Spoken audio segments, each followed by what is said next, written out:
21 اکتوبر جس کا انتظار تھا نواز شریف کی آمد کا، اب جو ہے نواز شریف آ رہے تو کیا جوش و خروش پایا جا رہا ہے؟ آپ لوگوں نے کیا تیاریاں کی اس کے لیے؟ پہلے تو آپ کا شکریہ ادا کرتا ہوں کہ آپ پشاور سے آئے ہیں اور ہمارے ریسپیکٹ کی وجہ سے ادھر آئے، تو آپ کا بہت بہت شکریہ۔ نواز شریف کے حوالے سے آپ نے پوچھا کہ کیا جوش و خروش پایا جاتا ہے، تو سارا پاکستان میرا خیال میں بہت خوش ہے اس کے آنے سے، اور بہت سے تیاریاں کی ہے انشاءاللہ تعالی۔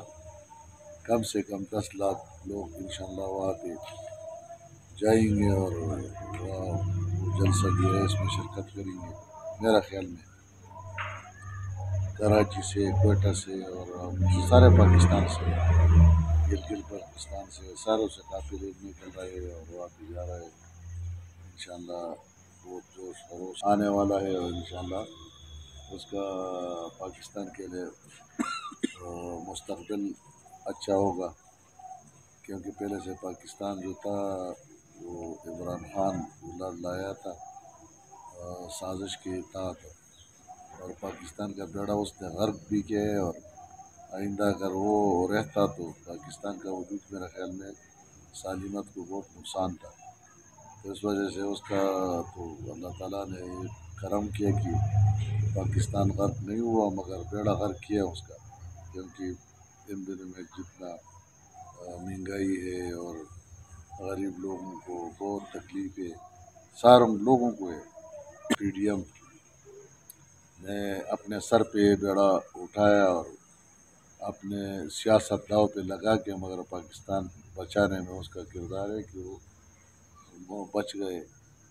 اور اس کا سیاست تو ختم ہوا، کیونکہ لوگ تو عام نہیں جانتے ہیں، جو کرسی پہ بیٹھتا ہے تو اس پہ وہ ڈالتے ہیں کہ یہ اس کی وجہ سے یہ ہو رہا ہے، مگر یہ پہلے سے اس نے معاہدے کروائے تھے اور معاہدوں کے تحت وہ کام ہو رہا تھا۔ انشاءاللہ تعالی نواز شریف کے آنے سے پاکستان کا مستقبل اچھا ہوگا، اور وہ معمار ہے، معمار قوم ہے، معمار ملک ہے۔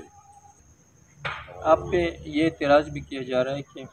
آپ لوگ کہتے رہے کہ عمران خان کو جو ہے یہ اسٹیبلشمنٹ لے کر آئی ہے، یہ فوج کا بندہ ہے، لیکن اب آپ کے اوپر بھی یہ اعتراض کیا جا رہا ہے کہ آپ لوگ جو ہے فوج کے ساتھ، اسٹیبلشمنٹ کے ساتھ ساز باز کر کے جو ہے نواز شریف کو لے کر آ یہ رہے تو ہیں۔ غلط بات ہے۔ پہلے تو اسٹیبلشمنٹ واقعی اس کو لایا تھا، اور وہ اس کا لوگوں کا پہلے بھی مسلم لیگ کا مینڈیٹ تھا، اس مینڈیٹ کو چرا کے اور اس کو لایا بٹھایا، اور اس نے پاکستان اس حد تک وہ نہال تھا تو پاکستان کا بیڑا غرق کیا۔ پھر ان لوگوں کو سمجھ میں آیا کہ یہ پاکستان بغیر نواز شریف کے ٹھیک نہیں ہو سکتا ہے، تو پھر اس نے نواز شریف کو محنت کی، اور اس کے سلسلے میں وہ واپس آ رہا ہے۔ وہ لوگ جو ہے نا وہ سمجھ گئے کہ ہم نے تو فیصلہ غلط کروایا تھا اور پاکستان کے لیے اچھا نہیں تھا، اور اس کے بغیر پاکستان کا ٹھیک ہونا ممکن نہیں ہے، تو اس وجہ سے اس نے پھر اس کے ساتھ اگر کچھ بات کی ہے تو اس وجہ سے کی ہے کہ پاکستان کے آنے میں اس کا انشاءاللہ اچھا رول ہوگا، اور پاکستان پٹری پہ رکھیں گے اور جائیں گے انشاءاللہ آگے کی طرف۔ تو اس لیے اس نے نواز شریف کو یہ کر دیا کہ آپ کے بغیر یہ نہیں ہو سکتا ہے، اور آپ خواہ اس میں رول ادا کریں اور واپس آ جائے۔ اور پہلے جو اس پہ جو الزامات لگائے تھے یا اس پہ جو کیسے بنائے تھے، وہ سب عام لوگوں کو یہ معلوم ہے، جس نے بنائے تھے وہ خود کہہ رہا ہے کہ ہم نے غلط کروایا ہے، کسی یا ایک جگہ سے اس پہ دباؤ تھا، دوسرے جگہ پہ دباؤ تھا، یہ سارا قصہ لوگوں کو معلوم ہوا ہے کہ وہ بالکل من گھڑت تھا، بے بنیاد تھا، اور وہ پاک دامن تھا، اور وہ ثابت ہوا ہے، اور آج انشاءاللہ تعالی وہ واپس آ رہا ہے۔ انشاءاللہ پاکستان اس کے ہاتھ سے ترقی کرے گا۔ بس ہماری دعا ہے کہ